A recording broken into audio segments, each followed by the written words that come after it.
என்னோட கொள்கை தலைவர் பெரியார் சொல்லியிருந்தாரு. இப்போ ரீசெண்டாக திருச்செந்தூர் போனது, சீரடி போனது சொல்றாரு. இதை நீங்க எப்படி பார்க்கணும்? முதல் மாநாட்டிலே அவர் தெளிவாக சொல்லிட்டாரு, பெரியார் கொள்கையில் கடவுள் மறுப்பை மட்டும் நாங்கள் ஏற்றுக்கல, மற்ற இருக்க எல்லா கொள்கையிலும் பெரியாரோட கொள்கையிலும் ஏற்றுக்கிறோம். பல மொழிகள் பேசக்கூடிய நபர்கள் வாழக்கூடிய ஒரு நாடு தான் நம்ம இந்தியா. அந்த ஒரு விஷயத்த நீங்கள் உள்ள வெறுப்பை விதைச்சு வச்சு நீ அந்த மொழி பேசுகிறவன், நீ அந்த ஜாதிக்கு பேசுகிறவன் அப்படின்னு சொல்லி விதைச்சு பிரித்து வைக்கிற ஒரு விஷயம் இருக்கு இல்லையா? அதில் தான் இன்றைக்கி அரசியல், இந்த 50 ஆண்டு கால அரசியல் ஓடிக்கிட்டு, அதை விஜய் நான் பிரேக் பண்ணுறேன். ஸ்டாலின் அவர்கள் பார்த்தீங்கன்னா இந்து கோயில்களுக்கு போக மாட்டாரு, அப்படியே போனாலும் அங்கே பொட்டு வச்சுக்க மாட்டாரு. ஆனால் சிறுபான்மையர்கள் பாதுகாப்புன்னு சொல்லுவார். சிறுபான்மையர்கள் பாதுகாப்புன்னு சொல்லி திமுகனால சிறுபான்மையர்கள் அனுபவிச்ச கொடுமைகள் யாரும். இளைஞர்கள் இன்ஃப்ளூயன்ஸ் பண்றாரு, ஓட்டு போட வைக்கிறாரு அப்படின்ற ஒரு குற்றச்சாட்டம் இருக்கு. எல்லாம் வன்மத்தினுடைய வெளிப்பாடு தாங்க இதெல்லாம். நீங்க சினிமா மோகன் சொல்லி நீங்க விஜய் நடிகர்னு சொல்றீங்க. அப்போ உதயநிதி யாரு? முன்னாள் நடிகர் உதயநிதி, முன்னாள் நடிகர் ஸ்டாலின் அவர்கள் நம்ம பேசலாமா? இதை ஏற்றுப்பாங்களா சொன்னா? விஜய் அவர்கள் நடந்த விஷயம் அது ஒரு எமோஷனல் பாண்டிங், அது ஒரு அன்பின் வெளிப்பாடு. ஆனா உதயநிதி அவர்கள் குழந்தை தூக்கி தோல்ல வச்சாப்பி, ஸ்கூல் பையன் கட்சி துண்டை திமுக துண்டை தூக்கி தோல்ல வச்சாப்பி. தர்மபுரி போன்ற மாவட்டங்கள்ல குழந்தைங்க கையில ஜாதி கொடி கொடுத்து தேர்தல் பிரச்சாரம் நடந்துட்டு இருக்கு. இதுகளுக்கெல்லாம் கண்டனம் வரவே இல்லை. முதலமைச்சர் மு.க. ஸ்டாலின் அவர்கள் அப்பான்னு எல்லா குழந்தைகளும் எல்லா பெண்களும் பார்க்குறாங்க. அதை நீங்கள் எப்படி பாருங்க? புளியை பார்த்து பூனை சூடு போட்டுக்கிச்சான் அந்த கதையாக இருக்குது. ஏன்னா நீங்கள் அப்பான்னு சொல்கிறோம்னா அந்த அப்பாங்கிறவுடைய அந்த அப்பாவுக்கு ஒரு சில விஷயங்கள் இருக்குது, அதை கூட நீங்கள் பண்ணல. இது உன்னோட மக்கள் யாரும் கூப்பிடல, நீங்களே தன்னை அப்பா அப்பா அப்பான்னு ரோட்டில் சுற்றிக்கிட்ட போட பிடிச்ச கையில் அப்பா எழுதிட்டு போனால் அந்த கதையாக தான் இருக்குது.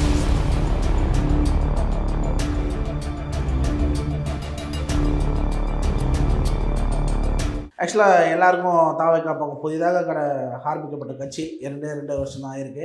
இது சீட்டு பிரச்சனைலாம் நிறைய போயிருக்கு, நம்மளும் கேள்விப்பட்டிருக்கோம். திரு அருண் அவர்களுக்கு சீட்டு கொடுக்கப்பட்டதா இல்லது பணம் ஏதாச்சும் கேட்கப்பட்டதா? இல்லை, இந்த குற்றச்சாட்டு நிறைய இடங்களில் வச்சுட்டு இருக்காங்க. சீட்டுக்கு காசு கேட்டாங்க, 3 கோடி கேட்டாங்க, 10 கோடி கேட்டாங்கன்னு. இதெல்லாம் அப்பட்டமான பொய்கள். இதெல்லாம் யாரும் தாவேக்கா சைட்லேருந்து வர்றது கிடையாது. இதெல்லாம் திமுக சைட்லேருந்து அதிமுக சைட்லேருந்து பரப்பக்கூடிய பொய் பிரச்சனைகள் தான். ஏன்னா நாங்கள் தமிழ்நாடு இளைஞர் கட்சி 2022 விஜய் 2022 சொல்ல போனால் நாங்கள் விஜயனை நேரில் போய் பார்த்தோம். அப்பவே நேரில் போய் தலைவர் துணைத் தலைவர் காமேஷ் இவர்கள் 2 பேர் போய் பார்த்தாங்க. விஜய் அண்ணா அவர் கையால் டீ கொண்டு கொடுத்தாரு. ஓகே. ஸோ அவ்வளோ பெரிய ஒரு ஸ்டாண்டர்டில் இருக்கிறவர் அவங்க வீட்டில் இல்லாத வேலைக்காரங்க கிடையாது, அவங்க கொண்டாந்து டீ கொடுக்கலாம். ஆனால் இவர் தான் கையால் டீ போட்டு கொண்டு காமிஷனை கொடுத்தாரு. ஸோ அவ்வளோ ஒரு எளிமையான ஒரு ஆள் தான் விஜயண்ணா. ஸோ இதெல்லாம் தான் மக்கள்கிட்ட எடுபடுது. மக்கள் ஏன் இவ்வளோ அன்பு வைக்கிறாங்க அப்படின்னா அந்த எளிமைக்காக தான் விஜயண்ணாக்கு அவ்வளோ அன்பு வருது. ஸோ நாங்கள் 2022 அவர் பார்த்து பேசணும். அன்னைக்கு அவர் சொன்ன விஷயங்களாகட்டும், நிறைய விஷயங்கள் பார்த்து பேசினதில் எங்களுக்கு உடன்பாடு அடிச்சு. அப்போதுலேருந்து 2022 நாங்கள் தாவேக்காக்கு ஆதரவு நிலைப்பாடு தான் இருக்கும். அப்போ தாவேக்கா கட்சி ஆரம்பிக்கல, மக்கள் இயக்கமாக இருக்காங்க. விஜய் மக்கள் இயக்கத்துக்கு நாங்கள் அப்போவே ஆதரவு கொடுத்தோம்.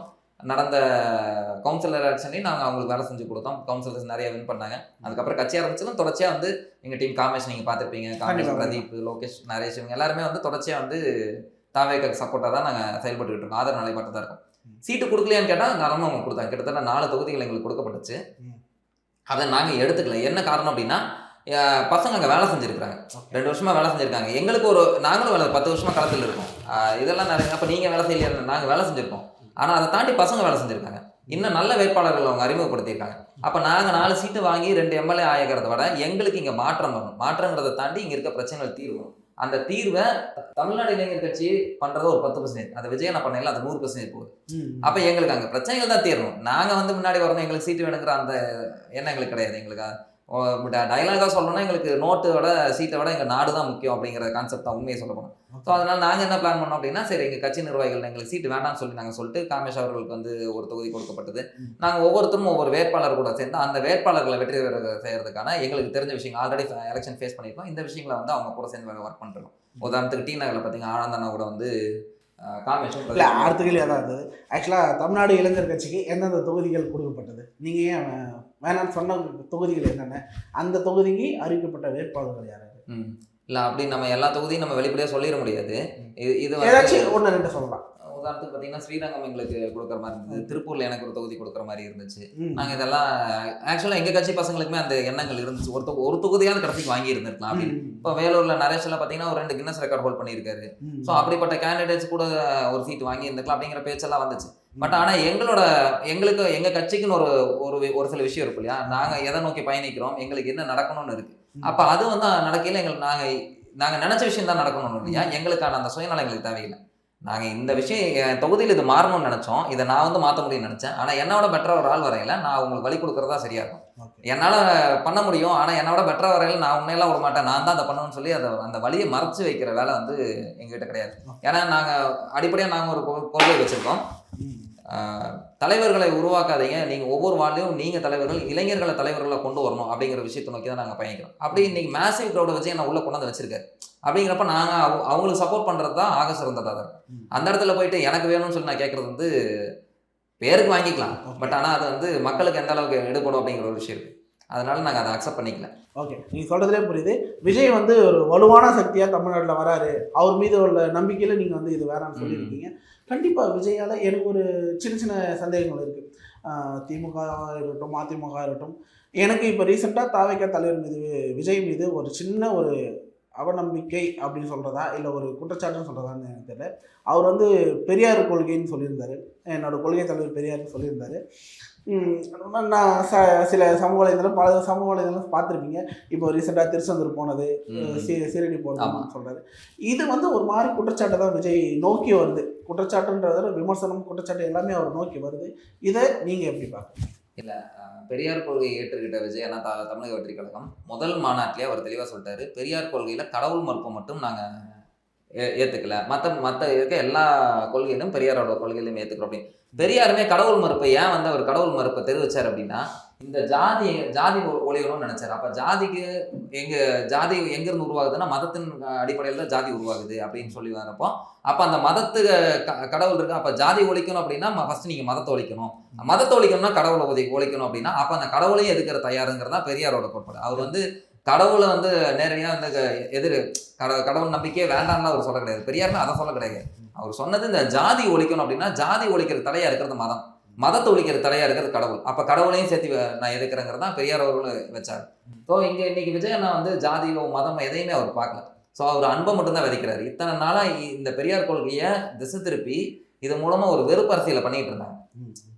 மற்ற மதங்களுக்கு நடுவில் வந்து மத நம்பிக்கைகள் இருக்கவங்களுக்கு மூட நம்பிக்கை வேற, கடவுள் நம்பிக்கை வேற, இது ரெண்டையும் மிக்ஸ் பண்ணி கடவுள் நம்பிக்கை மூட நம்பிக்கை ஒன்று தான் அப்படிங்கிற மாதிரி ஒரு விஷயத்த வச்சு மக்களை வந்து மக்கள்கிட்ட ஒரு வெறுப்பை விதைச்சிட்டு இருந்த இடத்துல இன்னைக்கு விஜய் அண்ணா வந்து அன்பை விதைக்க ஆரம்பிச்சிட்டார்.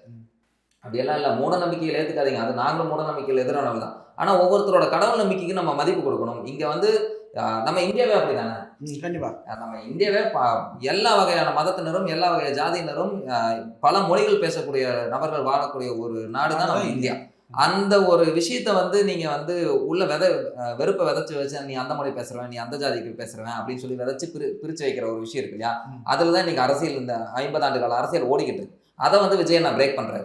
அப்படியெல்லாம் கிடையாது, நீ என்ன மொழி வேணாலும் பேசு, என்ன கடவுளை வேணாலும் கும்பிடு, அதை பத்தி பிரச்சனை, உன் எல்லாத்துக்கும் நான் பொதுவானவன், குறிப்பிட்ட உனக்கு மட்டும் நான் பாதுகாவலன் கிடையாது, நான் மொத்த மக்களுக்கு பாதுகாவலன். அப்ப மொத்த மக்களும் அன்பால இணையுங்க, இங்க அன்பு மட்டும்தான் தெய்வம் அப்படிங்கிற ஒரு விஷயத்த வந்து விஜய் நான் வந்து எடுத்துக்கிட்டேன். நீங்க சொல்ற நிறைய பேர் வந்து இதை கன்ஃபியூஸ் பண்ணிக்கிறாங்க, பெரியார் கொள்கையை வச்சுட்டு நீங்க கோயிலுக்கு போலாமா அப்படின்னு.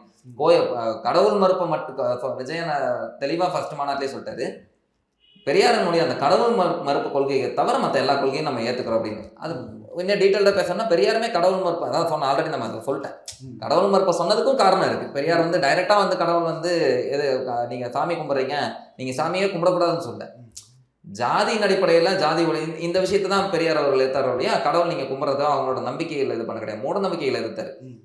அப்படிங்கிறப்ப விஜயன் அதை பிரேக் பண்ணுறாரு இன்னைக்கு. அதோட வெளிப்பாடுதான் இது. இவங்களுக்கு என்ன பண்ணுறதுனே தெரியல, என்னடா நம்ம வச்சிருந்த எல்லா ஒரு ஸ்ட்ராட்டஜி மக்களை எப்படியெல்லாம் நம்ம பிரித்து வச்சு இது மூலமாக நம்ம அரசியல் பண்ணிட்டு இருந்தோமோ அது எல்லாத்தையுமே விஜயனை ஒவ்வொன்றா பிரேக் பண்ணிட்டே வராரு. நீங்கள் உதாரணத்துக்கு ஸ்டாலின், இது எல்லாம் நிறைய இடங்கள்ல நடந்தது. ஸ்டாலின் அவர்கள் பார்த்தீங்கன்னா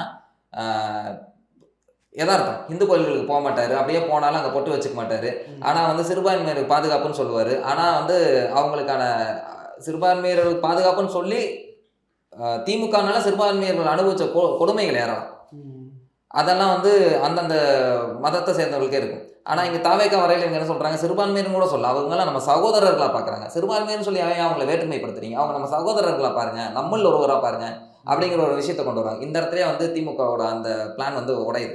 ஸோ இதெல்லாமே பிரேக் ஆகுது. இது எல்லாத்தையுமே விஜய் உடைக்கிறாரு இல்லையா, அதனால இது திருப்பியும் வந்து அவங்க இப்போ கட்டுப்பாட்டுக்குள்ள கொண்டு வரணும்னால இந்த மாதிரி ஒரு ஸ்ட்ராட்டஜி பண்ணலாம். அப்போ திமுகவால் கட்டுப்படுத்த முடியாத ஒரு சக்தியாக திரு விஜய் இருக்காருன்னு நினைக்கிறீங்களா? ஆமாம், கண்டிப்பாக. இவங்க நிறைய விஷயத்தில் முட்டுக்கட்டை போட்டு பார்த்தாங்க, எதுலையுமே வந்து தாவேக்காவோட வளர்ச்சியை தடுக்க முடியல.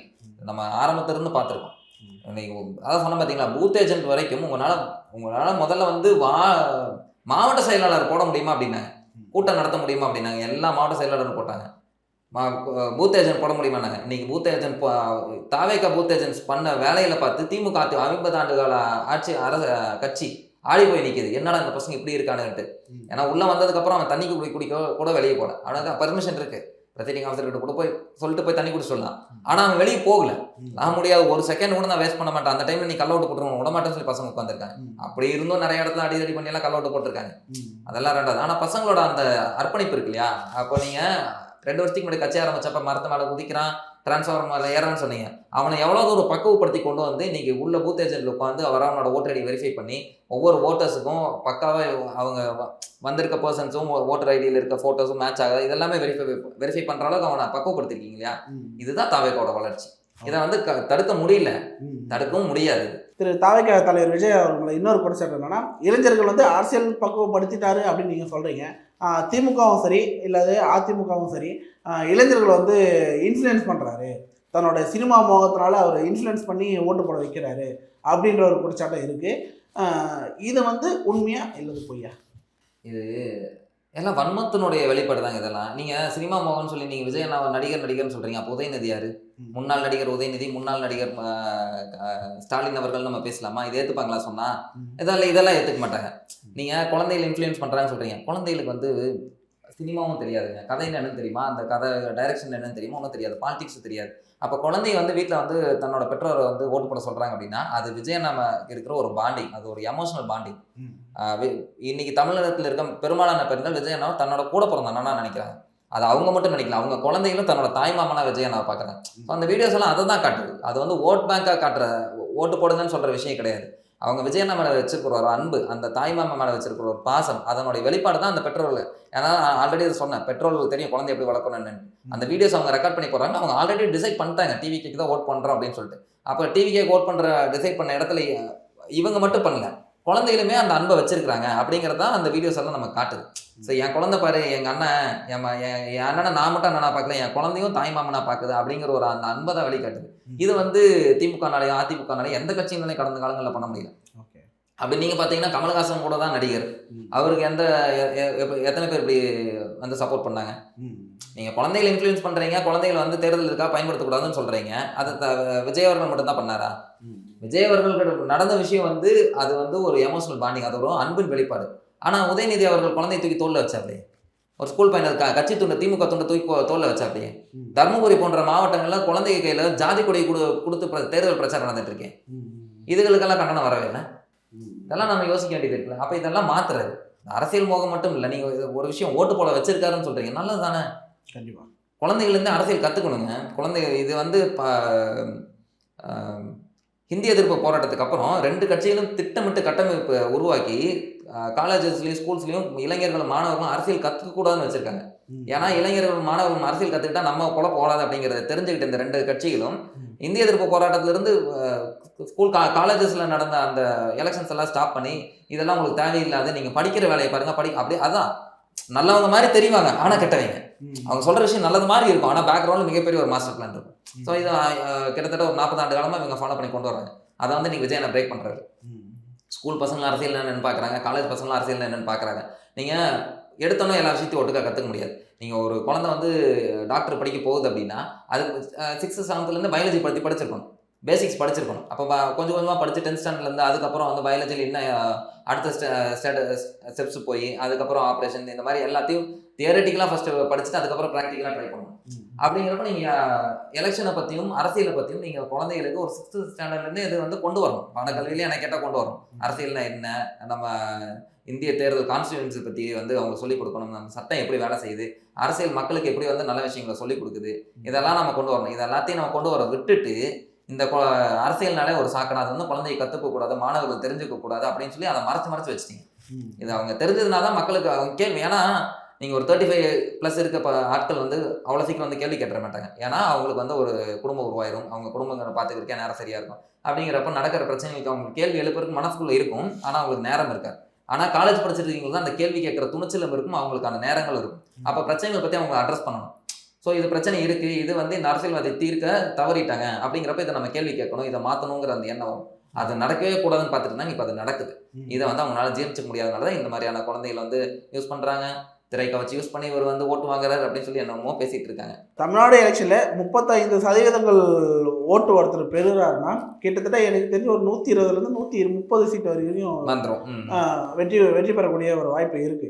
ஆனால் 35% வரைக்கும் ஓட்டு வாங்கினவர் 2 சீட்டு தான் வாங்குறாரு அப்படின்னு சொல்லுவாங்க. நீங்க 35 கூட இந்த தேர்தல் போக வேண்டாம். இந்த தேர்தலை பொறுத்த வரைக்கும் ஒரு 30-31% வந்து 120-130 ஒரு 31% ஒரு கட்சி இருக்குது. இப்போ தாவேகா வந்து ஒரு 32-31% எடுத்ததுனால அவங்க வந்து 130+ சீட்ஸ் வந்து ஹோல்ட் பண்ணுவாங்க. ஸோ இதுதான் நடக்கும். ஏன்னா அவ்வளோ பெர்சன்டேஜ் வந்து அங்கங்கே பிரியும். இப்போ நாம் தமிழர் இருக்காங்க, அவங்க ஒரு 4-5% எடுத்துட்டு போயிடுவாங்க. அப்போ மெஜாரிட்டி வந்து பார்த்தீங்கன்னா இப்போ 85% வந்து போலிங் ஆயிருக்கு. அப்போ 85 நீங்கள் டிவிடெண்டாக பண்ணீங்கன்னா ஒவ்வொரு கட்சிக்கு 25 போட்டிங்கன்னா அப்போது மெஜாரிட்டியாக வர வேண்டிய பெர்சன்டேஜ் பார்த்தீங்கன்னா ஒரு 31%, 32% நிற்கும். அந்த பெர்சன்டேஜ் வந்தாலே வந்து ஈஸியாக ஆட்சி அமைச்சிடலாம். ஆனால் இதை வந்து இவங்க அப்படியே ஒரு கட்டமைப்பு உருவாக்குவாங்க. எலெக்ஷன் வரைக்கும் எலெக்ஷனுக்குள்ளே மக்களை வந்து ஒரு மென்டாலிட்டிக்குள்ளே கொண்டு வந்து வைக்கணும். ஒரு மென்டாலிட்டியில் மக்களை வந்து ஸ்ட்ராங் படுத்தணும். அப்படின்னா அதுக்கு என்ன பண்ணணும் அப்படின்னா இந்த எக்ஸிட் போல்ஸ் வந்து அவங்களுக்கு ஃபேவராக யூஸ் பண்ணுவாங்க. ஏன்னா நாளைக்கு மக்கள் கேள்வி கேட்குறாங்க, சப்போஸ் இவங்க வந்து ஏதாவது ஒரு பிரச்சனையை பண்ணி திமுக வந்து அந்த இடத்துல இப்போ கள்ள ஓட்டு போடுது, இல்லை மிஷினை உடச்சு புது மிஷின்ஸை வேற வச்சு அந்த இடத்துல ஏதாவது ஒரு வேலை பண்ணி அவங்க ஜெயிக்கிற மாதிரி ரிசல்ட் வந்துச்சுன்னு மக்கள் அக்செப்ட் பண்ணிக்க மாட்டாங்க. ஏன்னா இத்தனை கோடி பேர் நாங்கள் ஓட்டு போட்டிருக்கோம் விஜயனாக்கு, எப்படா நீங்கள் ஜெயிச்சிங்க அப்படின்னு மக்களுக்கு வரும்.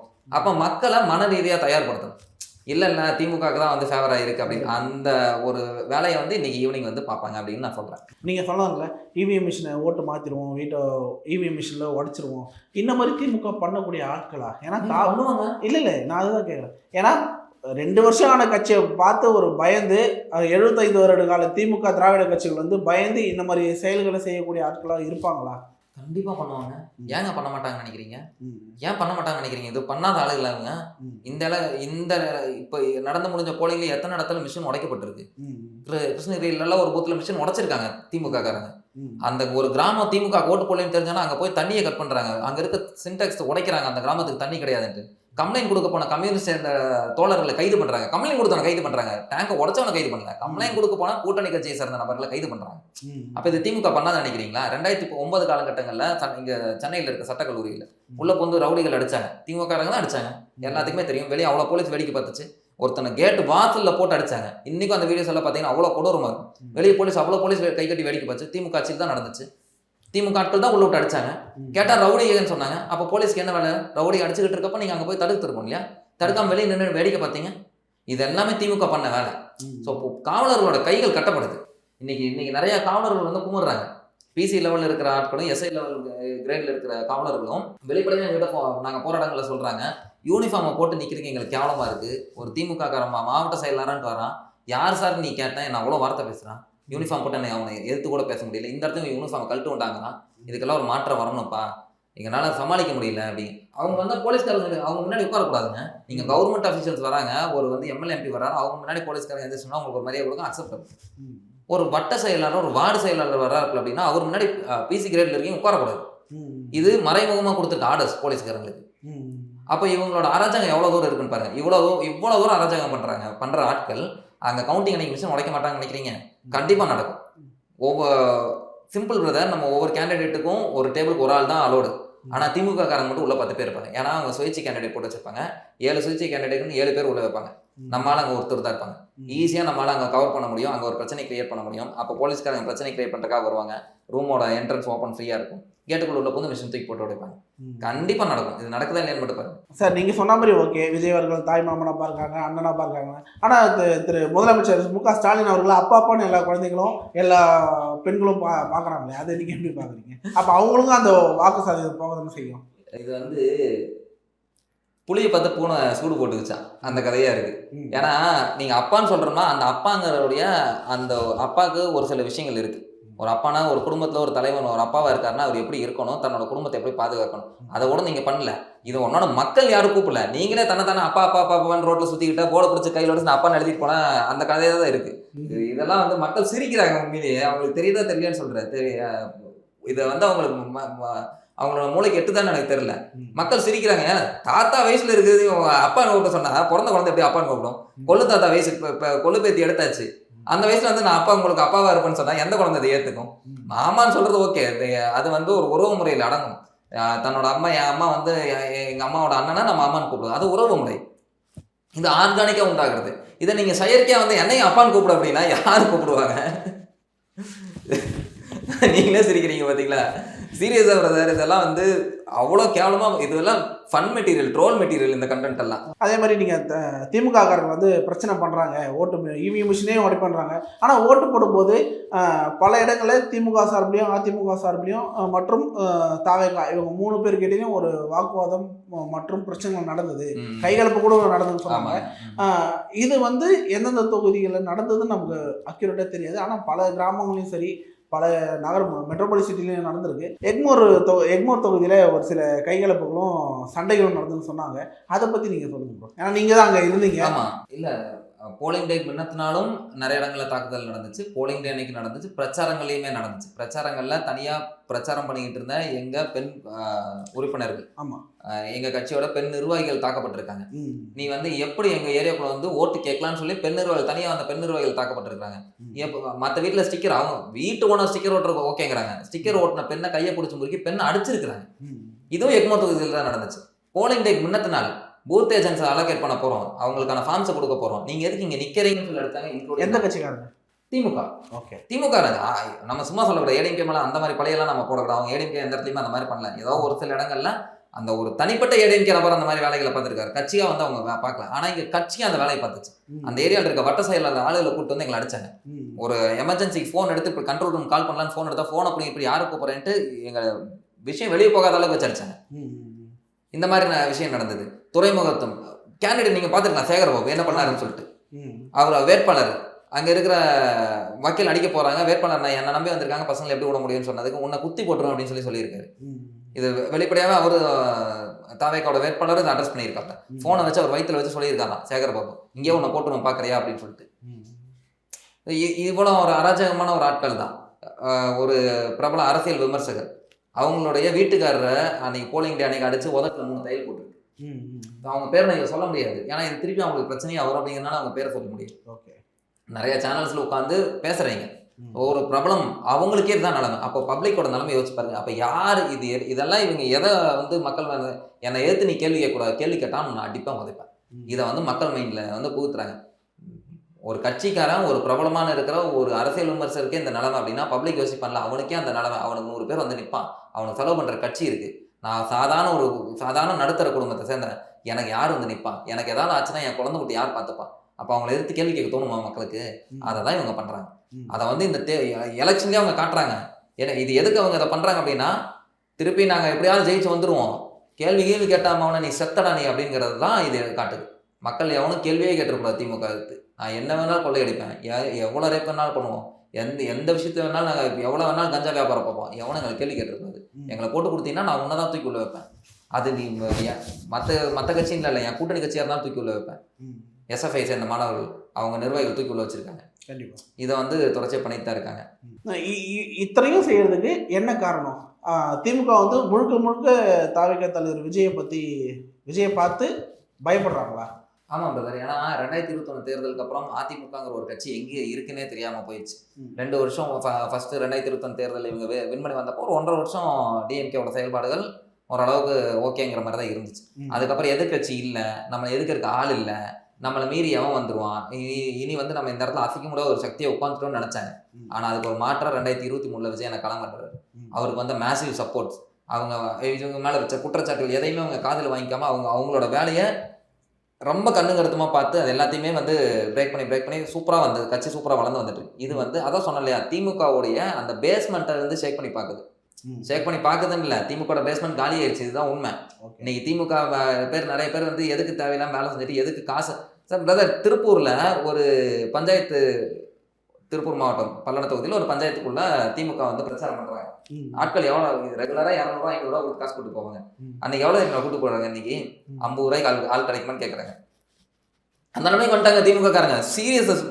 நான் கேட்கறேன் என்னடா அப்படின்னா, எதுக்கு செலவு பண்ணிட்டு எப்படி தோக்க போடுறேன் போச்சு என்ன பண்ணாலும் அவங்க விசில் தான் ஓட்டு போடுறாங்களா இதுக்கு எதுக்கு நான் செலவு பண்ணணும் 50 ரூபாய்க்கு கால் கடிச்சா கூட்டுவாங்க சாப்பாடு வாங்கி கொடுத்துறேன் அதுக்கு 50 ரூபாய்க்கு யாரும் கிடைக்க மாட்டாங்க சரி ஸ்கூல் பசங்களை கூட்டுவாங்க ஸ்கூல் பசங்களை வச்சு பிரச்சாரம் பண்ணிட்டு இருக்காங்க திமுக இதுதான் நடக்குது அப்ப அந்த பயத்தை கொடுக்குது இல்லையா அந்த பயத்தினோட வெளிப்பாடு தான் இன்னைக்கு நடந்துட்டு இருக்க எல்லா விஷயங்களும் இப்ப செலவு பண்றதுக்கு அவங்க யோசிக்கிறாங்க வேஸ்ட் செலவு பண்ணி அப்படின்ட்டு பெரிய ஆட்கள் கொள்ளையடிச்ச காசை வேணா செலவு பண்றாங்க செந்தில் பாலாஜி மாதிரி ஆள்லாம் ஓட்டுக்கு 10,000 ரூபாய் கொடுத்துருக்காப்ல இங்க கோயம்புத்தூர்ல எல்லாம் பாத்தீங்கன்னா அது இதை விட அதிக ஹைலைட் என்ன திருச்சியில எல்லாம் ஓட்டுக்கு 20,000 வரைக்கும் போயிருக்கு ஆனா கூத்து என்னன்னா இவ்வளவு நாள் நீங்க ஸ்கேம் பண்ணீங்க மக்கள் நீங்க நாங்க பண்ற ஸ்கேம் அப்படின்னு சொல்லிட்டு எல்லா காசையும் வாங்கிட்டு அவன் கொடுத்த காசுலயே யூனிஃபார்ம் வாங்கிட்டு போட்டு போய் அங்க தாவே கோட்டு போட்டிருக்கான் இதெல்லாம் ஒரு இடத்துல பிரதர் நடந்துச்சு பிரதர் ஒரு திமுக ஒருத்தர் பிடிச்சி வச்சு நீ பாட்டி பிரச்சனை பண்ணிட்டு நீ ஓட்டு போட போகக்கூடாது அப்படின்ட்டு என்னன்னு கேட்டா நம்ம ஆள் உள்ள போயிட்டு வெளியே வராப்ல வந்துட்டு கேட்டிருக்காப்ல ஏங்க அவன் ஓட்டு நீங்க போய் விசில் ஓட்டு போடுங்க நான் கேட்கலீங்க இவன் மட்டும் ஓட்டு போடக்கூடாது ஏங்க என்ன பிரச்சனை அப்படின்னா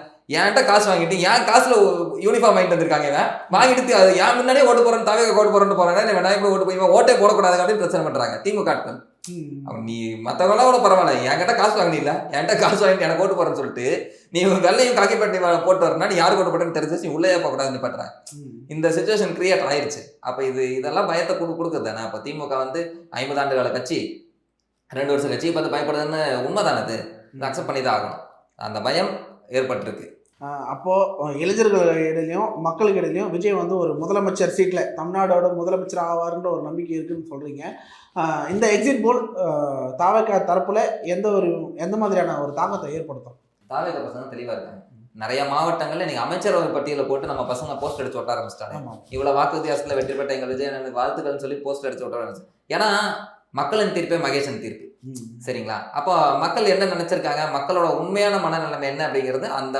போஸ்டர்ஸ் களத்தில் இருக்க நிர்வாகிகள் தெரியுது நீங்க மற்ற கட்சிகள் அந்த கட்சிக்காரங்க கூட மட்டும் தான் இன்ட்ராக்டா இருப்பாங்க திமுக ஆகட்டும் அதிமுக ஆகட்டும் திமுக நிர்வாகிகள் கூட இன்ட்ராக்டா இருப்பாங்க அவங்களுக்கு யார் யார் திமுக நிர்வாகிகள் தெரியும் யார் யார் திமுக உறுப்பினர்கள் தெரியும் ஆனா தாவேகா பசங்க டோட்டலா ஓவரால் திமுக ஆகட்டும் அதிமுக ஆகட்டும் பிஜேபி காங்கிரஸ் ஆகட்டும் எந்த கட்சியும் இல்லை எல்லா கட்சியும் கூட இன்ட்ராக்டா இருக்காங்க ஓவரால் அவங்க ஏன்னா அவங்களுக்கு அரசியல் புதுசுங்கிறதுனால எல்லாத்தையுமே அவங்க அரவணைச்சுக்கிறாங்க அப்ப எல்லா சைட்ல இருந்து வர ரிசல்ட்ஸ் இவங்களுக்கு தெரியுது எல்லா வீட்லயும் என்ன களம் நிலவரங்கிறது இவங்களுக்கு தெரியுது பசங்களுக்கு அப்ப ஆட்டோமேட்டிக்கா தெரியுது திமுக வீட்லயும் இது என்ன தாண்டா விசில் தாண்டா அதிமுக வீட்லயும் விசில் தாண்டா நான் தமிழர் வீட்லயும் 4 பேர்த்துல 2 விசில் நமக்கு இருக்கு அப்படி இருக்கிறப்போ ரிசல்ட் என்னன்னு நம்ம தெரிஞ்சதுதான் அவ்வளவு நம்பிக்கையா இருக்கும் இந்த எக்ஸிட் போல் கருத்து கணிப்பெல்லாம் தாவேகா நிர்வாகிகளுக்கு ஆல்ரெடி தெரியும் மக்களுக்கும் ஆல்ரெடி தெரியும் போலியான டேட்டாஸை கொடுத்தாலும் அதை மக்கள் பெருசாக எடுத்துக்க மாட்டாங்க அதுக்கு ரியாக்ட் பண்ணவும் மாட்டாங்க இதுதான் உண்மை தமிழ்நாடு இது வரைக்கும் பார்க்காத ஒரு புதுவிதமான அரசியல் காலத்தை தான் இந்த 2026 தேர்தல் பார்த்துருக்கு ஒரு விதமான ஒரு